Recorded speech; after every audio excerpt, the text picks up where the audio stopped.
When Samia Suluhu Hassan took over after Magufuli's death in 2021, Tanzania exhaled. Here was the country's first female president, a supposed moderate, an accidental reformer who came into office on a wave of hope. Her early moves fed the narrative. She lifted the ban on political rallies, opened talks with opposition leaders, and posed for photos that screamed New Dawn. But politics in Tanzania can be a game where reform means rebranding repression.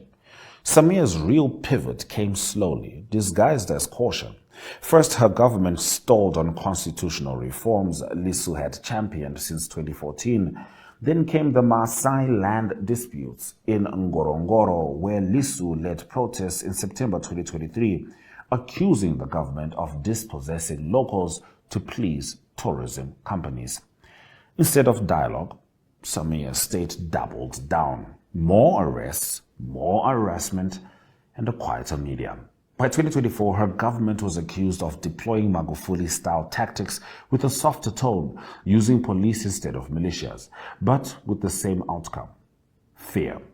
The killing of Ali Kibao was the moment the illusions cracked. Kibao, a Chadema official, was murdered and doused in acid. Lissu pointed the finger at state-linked forces. The police, of course, denied everything. But the environment of abductions, disappearances, and arbitrary arrests returned like it never left. For activists, the message was blunt. Reform isn't coming, and unmitigated control never left. Then came November 2024, where the state banned thousands of opposition candidates from local elections and arrested Chadema supporters en masse. Samia, once praised internationally for inclusive leadership, now stood accused of using every lever of power to weaken rivals before October's election.